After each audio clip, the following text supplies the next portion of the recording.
In the first half, we're fighting not one, but two waves of two Consecrated Beasts each. This is probably one of the hardest halves we've gotten in a long time. This is a fight that requires not only extremely high damage output, but also clean execution from a positioning and grouping aspect. These beasts are not only extremely tanky with their higher than average resistances, but also tend to move around a lot, making it really difficult to keep them together, which is something we need for an efficient clear. Now, when I say efficient, we're ideally aiming for a clear that gives us about 8-10 remaining on the clock, and the reason will become more clear when we get into the second half of this video. On top of that, these enemies hit hard and have a lot of attacks that can chain stagger you. So even if you have the DPS, survivability can also become a limiting factor. Before we get into the combat tips though, let's quickly look at the team comp first. I'm using an Aggravate Beidou team here for my 4-star solution. I picked Beidou as my primary damage dealer specifically because we're fighting exactly 2 enemies. Because of the chain lightning mechanic on her burst, Beidou has one of the highest damage potentials, not just among 4 stars, but in the entire game when we have 2 enemies that we can trigger those bounces off of. Aside from her great damage potential, she also has that counter mechanic on her skill, which helps us block some of that incoming damage without having to use stamina, which is going to prove to be a very valuable resource in this fight. She's supported by Fischl for energy and some more off-field damage, and Sucrose gives us that much-needed VV shred against these high-res enemies.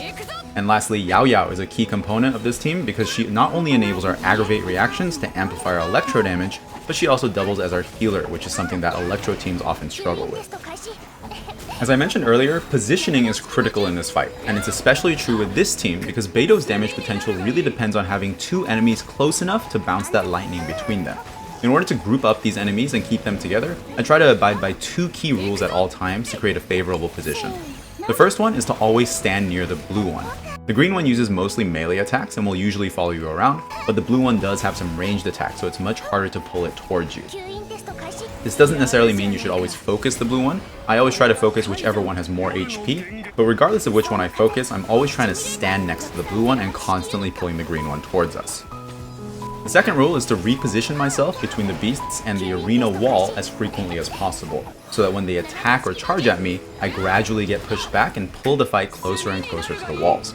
These arena walls act as an obstacle that naturally limits their movement. This is a much more advantageous position compared to fighting them in the middle of the arena because they have so much more room there to dash and jump around you, which makes it so much harder to keep them together. That having been said, the first rule takes priority here. I don't recommend going straight to a wall and waiting for them to come, because the blue one might take a long time to get there if it chooses to use some of its ranged attacks.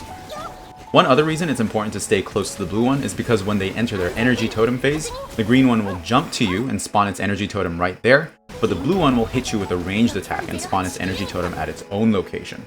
If you're too far from it, you have to go chase it down to break the totem, get that HP chunked off, and put it into its stun phase. So if we want to make it convenient for us to break these totems quickly, it's again better to stay close to the blue one at all times. If you practice these 2 things and you're able to pull both of them to a wall more consistently, you should find that it's much easier to keep them together, land your AoE attacks, and defeat them at the same time. Now that we have the general strategy for fighting these guys, let's go back to talking about a few more team comps that work here. First off, one natural upgrade you can make to the team I'm using here is to replace Sucrose with Kazuha. Kazuha's vacuum effect on his skill helps to keep the 2 enemies together, and the AoE on his burst is much bigger than Sucrose's, so it's easier to keep the enemies within its range and deal that continuous swirl damage. Also, the fact that he can jump up and down and the long iframe on his burst mean that his survivability is a little bit better than Sucrose's. All of these things contribute to giving you a much more consistent clear with Kazuha. I wouldn't say he's necessarily stronger than Sucrose in terms of damage output potential, but he gives you more room to make mistakes because his utility and large AoE make up for them. So to that end, I didn't have to retry nearly as many times when I was using the Kazuha version of this team.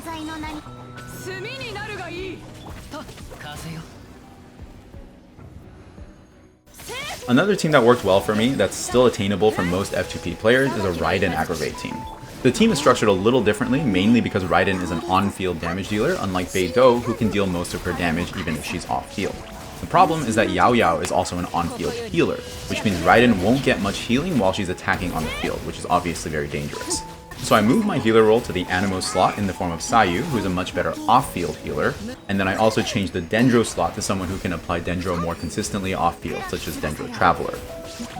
The fundamentals of the team are still the same, using an electro damage dealer supported by Aggravate and VV, but the roles are swapped around a bit to account for an on-field damage dealer like Raiden. Raiden is really easy to execute because 1, her burst gives her super armor, which means she can't be interrupted or staggered, so you're always guaranteed to get her combo out, and 2, her reach during her burst is super long, so even if you're not able to keep the Consecrated Beasts right next to each other, as long as they're both roughly in front of you, it's very easy to hit them with Raiden's burst.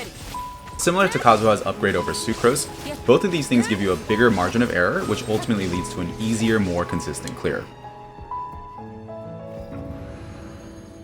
Nahida Hyper Bloom teams are another archetype that work well here. Nahida's skill chaining the enemies together, and the fact that the Hyper Bloom missiles automatically home in on the enemies means that we can still deal a good amount of damage even if our grouping isn't perfect. Of course, if we can keep them grouped and add in some additional AoE damage with something like Alhaitham, that's also great.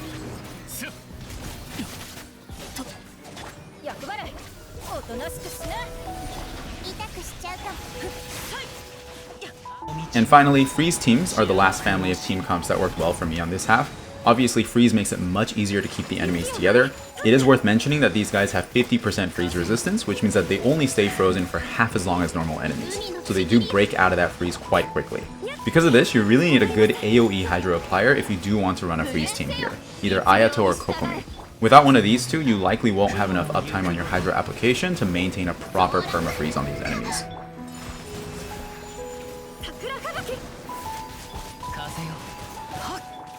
In the second half, we're up against the Iniquitous Baptist.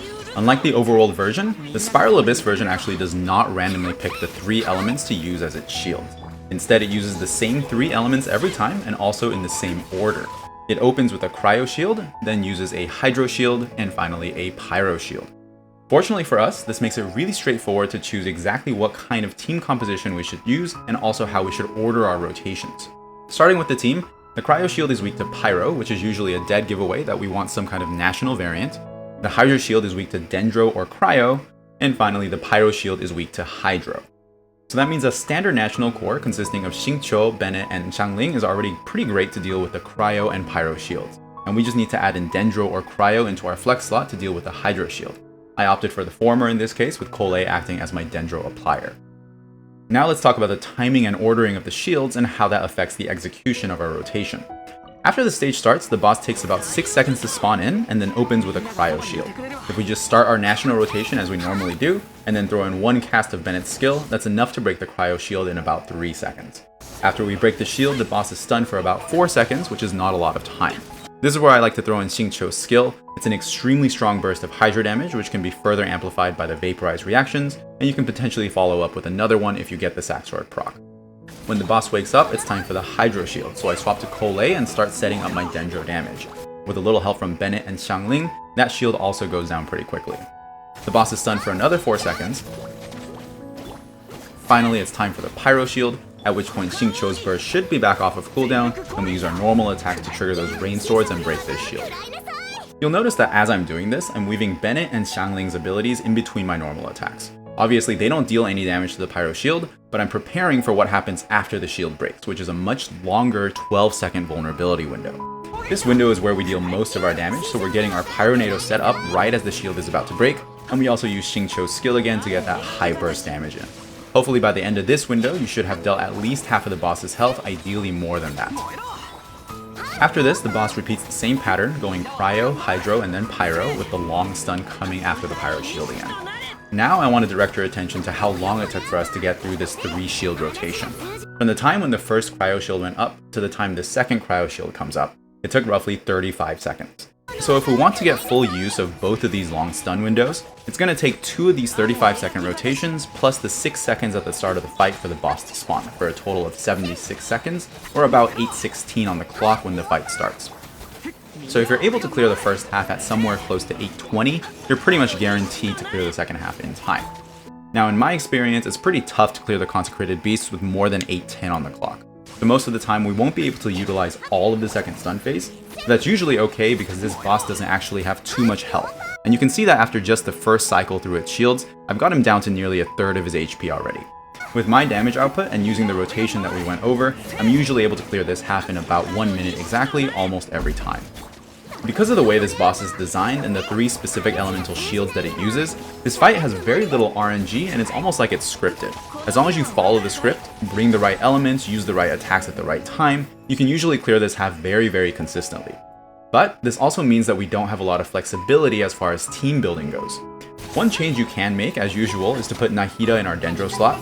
She won't actually break the shield any faster than Kole. Kole already does a great job of doing that, but Nahida's individual damage contribution is much higher, which can help you shave off a few seconds.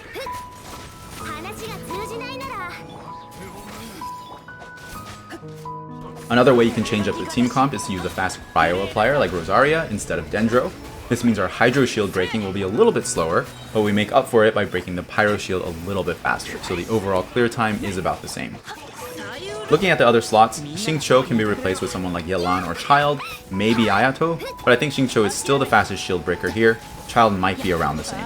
And one possible replacement for Xiangling is Klee. I think she's the only other character who can output as much pyro application as Xiangling does. But aside from these little variations, there actually isn't too much we can do to shake up the team comp a lot. We need fast pyro application, we need fast hydro application, so you can switch out these characters for 5-star alternatives, but at its core, you're still going to be working with some kind of Vaporize or Virgin team just because of the shields that we need to break in this fight.